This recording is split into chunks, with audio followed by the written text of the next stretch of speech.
नमस्कार सांगने जय जगन्नाथ राधे राधे। आज आम घरे लाइन नथिला कि रोषे करने को गैस भी नथिला तो से रस्किट को चाहे न बुड़े कि पानी रे बुड़े बुड़े खाऊली। एतिके कौन पेट पूर से स्वामी को कही कि कौन टे खाइबा को आनीदब।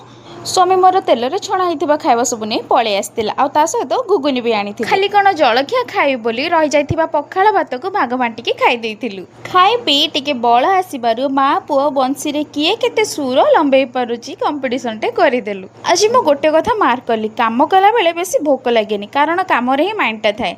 आज दिन सारा जेहेतु मु काम किछि करूनी मते तो खाली भोक लागुची आ केतेलो एटा खाउची तो केतेलो सेटा खाउची। दिन खाइबाटा आज बो घर धरिकी आस्तिला भात डाली छचिंद्रा आलू भजा।